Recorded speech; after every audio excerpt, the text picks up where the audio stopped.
اعوذ باللہ من الشیطان الرجیم بسم اللہ الرحمن الرحیم۔ تمام سننے اور دیکھنے والوں کو السلام علیکم۔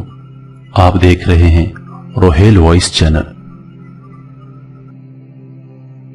اللہ تعالیٰ نے انسانوں کی ہدایت اور رہنمائی کے لیے انبیاء کرام کو اس دنیا میں بھیجا اور انبیاء کرام کو مختلف کتب و صحیفے عطا کیے۔ نبی اکرم صلی اللہ علیہ وآلہ وسلم نے قرآن مجید عطا کیا۔ قرآن مجید رہتی دنیا تک کے انسانوں کے لیے ہدایت اور رہنمائی ہے۔ قرآن مجید میں اللہ تعالیٰ نے انسانوں کی ہدایت اور رہنمائی کے لیے جہاں واضح احکامات نازل کیے، وہیں انسانی نفسیات کو مد نظر رکھتے ہوئے ماضی کے قصوں کے ذریعے بھی ان کی تذکیر کی ہے اور ان کو بتایا ہے کہ ان قصوں میں بڑی عبرت اور نصیحت ہے۔ اب جو کوئی نصیحت حاصل کرنا چاہے تو اس کے لیے اس میں بہت سامان ہے، اور اگر کوئی قرآن قصوں کو محض ماضی کے قصے کہانی سمجھ کر سنتا ہے تو پھر اسے کوئی ہدایت نہیں ملتی۔ اس لیے قصص القرآن کو محض قصے کہانی سمجھ کر پڑھنے اور سننے کے بجائے یہ دیکھنا چاہیے کہ اللہ تعالیٰ نے ان قصوں کے ذریعے انسانوں کو کس بات کی ہدایت دی ہے۔ قرآنی قصوں میں ایک قصہ اصحاب کہف کا بھی ہے، اور یہ قصہ سورۃ الکہف میں بیان کیا گیا ہے۔ اس قصے میں بھی دیکھا جائے تو نہ صرف ایمان والوں کے لیے بلکہ ہر ذی شعور اور باضمیر فرد کے لیے ہدایت موجود ہے۔ یہاں میں آپ لوگوں کے سامنے اصحاب کہف کا قصہ مختصراً بیان کروں گا اور یہ دیکھنے کی کوشش کروں گا کہ اللہ تعالیٰ نے اس میں ہمیں کیا ہدایت دی ہے اور اس قصے میں ہمارے لیے کیا سبق ہے۔ قصہ سنانے سے قبل یہ دیکھنا چاہیے کہ قرآن مجید میں اللہ تعالیٰ نے اصحاب کہف کا ذکر کیوں کیا ہے، آخر یہ سورت نازل کرنے کی وجہ کیوں پیش آئی۔ مفسرین نے اس کی وجہ یہ بتائی ہے کہ قریشی مکہ نے اپنے 2 آدمیوں کو مدینہ یہودیوں کے پاس بھیجا کہ یہودی اہل کتاب ہیں، اس لیے ان سے محمد صلی اللہ علیہ وآلہ وسلم کی بات دریافت کرو کہ وہ کیا کہتے ہیں۔ یہ دونوں افراد مدینہ کے یہودی علماء سے ملے اور نبی اکرم صلی اللہ علیہ وآلہ وسلم کے حالات اور اوصاف اور تعلیمات بیان کر کے آپ صلی اللہ علیہ وآلہ وسلم کے متعلق ان کی رائے معلوم کی۔ اس کے جواب میں یہودیوں نے ان کو بتایا کہ تم محمد صلی اللہ علیہ وآلہ وسلم سے یہ 3 سوالات کرنا۔ پہلا سوال کہ اگلے زمانے کے ان نوجوانوں کا قصہ بتاؤ۔ نمبر 2 اس شخص کے بارے میں معلوم کرو جس نے پوری دنیا کا چکر لگایا تھا اور مشرق اور مغرب سے ہو کر آیا تھا۔ جبکہ تیسرا سوال روح کی حمایت کے متعلق تھا۔ بعض علماء کے مطابق تیسرا سوال حضرت موسیٰ علیہ السلام اور خضر علیہ السلام کے متعلق تھا، اور سورت کے مطالعے سے بھی یہی بات دریافت ہوتی ہے۔ یہودی نے قریش مکہ کے نمائندوں کو یہ بھی کہا کہ یہ ایسی باتیں ہیں جو صرف اللہ کا ایک نبی ہی بتا سکتا ہے، اگر وہ سچے ہوں گے تو ان سوالات کے جواب دیں گے۔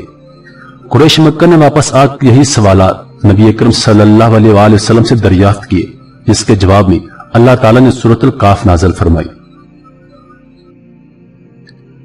اصحاب کہف کا واقعہ کیسر دقیانوس بادشاہ کے دور میں پیش آیا، جس نے سن 229 عیسوی سے لے کر 251 عیسوی تک روم پر بادشاہت کی تھی۔ کیسر دقیانوس ایک بت پرست اور ظالم بادشاہ تھا۔ اس نے اپنے دور حکومت میں اہل ایمان پر ظلم و ستم کے پہاڑ توڑ رکھے تھے۔ اس کے دور حکومت میں چند صاحب ایمان اور روشن زمین نوجوان تھے، اور وہ ایک دن اپنے باپ داداؤں کے ساتھ عید منانے کے لیے شہر کے ایک میلے میں گئے تھے۔ وہ شہر اس وقت شرک و بت پرستی کا بہت بڑا مرکز تھا، اور وہاں ڈائنا نامی دیوتا کا منتر تھا جس کی پوجا کرنے کے لیے شام، مصر، فلسطین وغیرہ سے بھی لوگ آتے تھے۔ ان نوجوانوں نے وہاں شرک اور بت پرستی کے جو نظارے دیکھے تو ان کا دل کھٹا ہو گیا، اور ان کے دل میں خیال آیا کہ عبادت تو ایک اللہ کی ہونی چاہیے، قربانی وغیرہ تو ایک اللہ کے نام پر ہونی چاہیے۔ بس یہ سوچ کر یہ لوگ انفرادی طور پر اس میلے سے الگ ہو کر ایک درخت کے نیچے آ کر بیٹھ گئے۔ پہلے ایک آیا، پھر دوسرا، پھر تیسرا، اس طرح یہ لوگ ایک جگہ جمع ہو گئے۔ اگرچہ ان لوگوں میں کوئی تعارف نہ تھا، لیکن ایمان کی روشنی کے باعث یہ لوگ ایک جگہ مل گئے، اور ابتدا میں تو یہ سارے ایک دوسرے سے ڈر رہے تھے کہ ایسا نہ ہو کہ میں ان کے سامنے اپنے دل کی بات رکھوں اور وہ کسی کو بتا دے۔ بالآخر ان میں سے ایک نے کہا کہ دوستو، कोई तो बात है कि हम इस सारे मेले ठेले और फजलियात को छोड़कर यहां आकर बैठ गए हैं। मेरा ख्याल यह है कि हर एक अपने दिल की बात बताए कि किस चीज के बाइस उसने बाप दादा और कौम के इस मेले और रिवाज को छोड़कर यहां आने में आफियत समझी। उसके जवाब में एक ने कहा कि मुझे तो अपनी कौम की यह रस्म बिल्कुल अच्छी नहीं लगती। जब हमारा तुम्हारा खालिक एक अल्लाह है तो हम उसको छोड़कर उन दूसरे माबूदों की पूजा क्यों करें। दूसरे ने कहा यही बात मुझे भी यहां लेकर आई है। फिर तीसरे ने इसकी तायद की और फिर चौथे ने। उस तरह उन लोगों ने अपनी दिल की बात एक दूसरे से कह दी। चूंकि ये सब लोग मजहबी, नजरियाती और रूहानी तौर पर एक थे, इसलिए फितरती तौर पर उनमें एक ताल्लुक कायम हो गया और एक मोहब्बत पैदा हो गई। अब उन नौजवानों ने एक जगह मुकर्रर कर ली और वहां जाकर ये लोग एक दूसरे से मिलते और एक अल्लाह की इबादत करने लगे।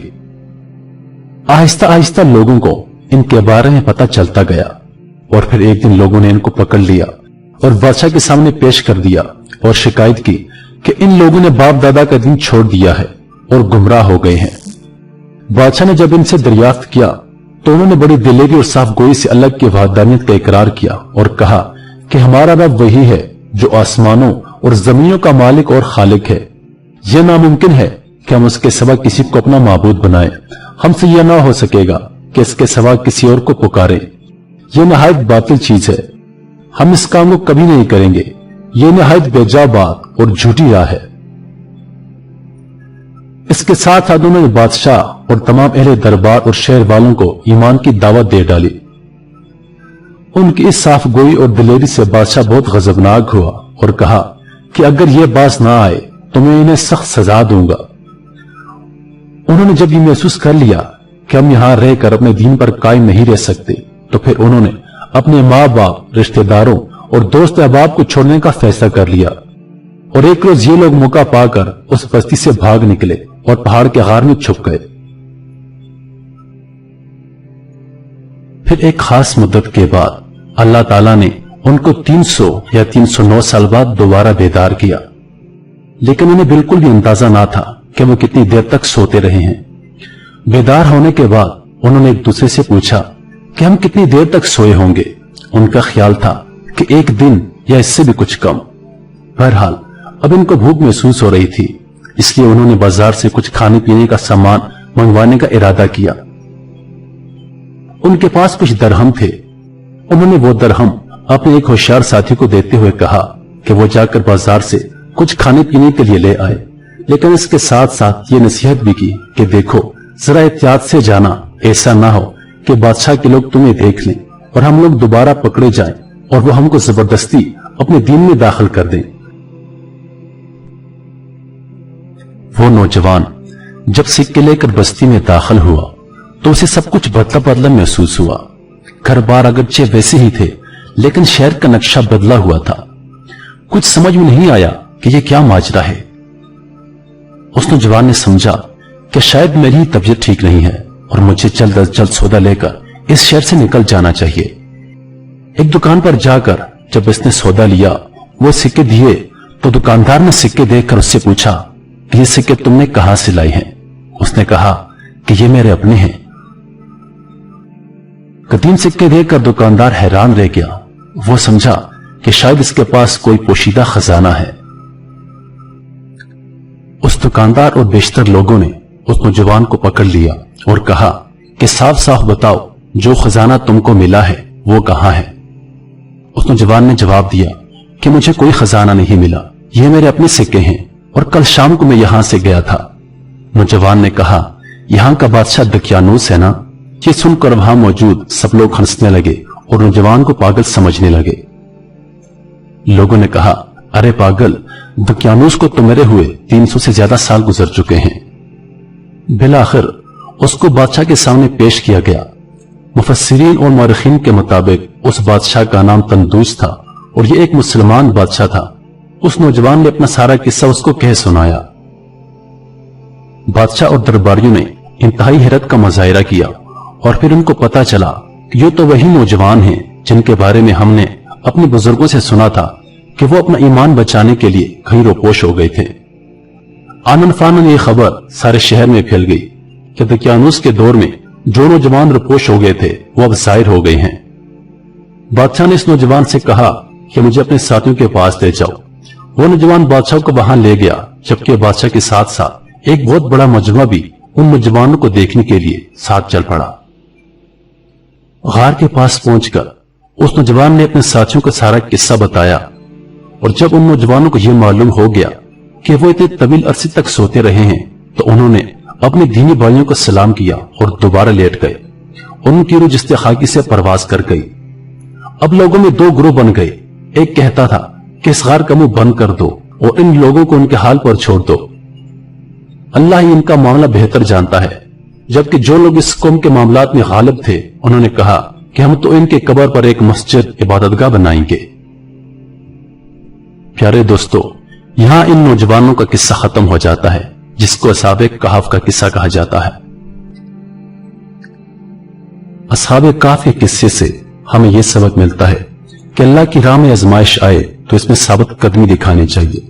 अल्लाह की राह में अगर घर बार, माँ बाप, औलाद, दोस्त, रिश्तेदार, अजीजों कारब छोड़ना पड़े तो इससे दरेग नहीं करना चाहिए। अल्लाह के सिवा किसी की बंदगी नहीं करनी चाहिए, और जितनी भी आजमाइशें आए हमें उसका डटकर मुकाबला करना चाहिए। प्यारे दोस्तों, मजीद वीडियोस देखने के लिए हमारे चैनल को सब्सक्राइब करें और चैनल पर मौजूद बेल के बटन को दबाएं, ताकि हमारी वीडियोस सबसे पहले आपको पहुंचे। अपनी दुआओं में याद रखिएगा। अल्लाह पाक आप सबका हाफिज़ निगहबान। वस्सलाम।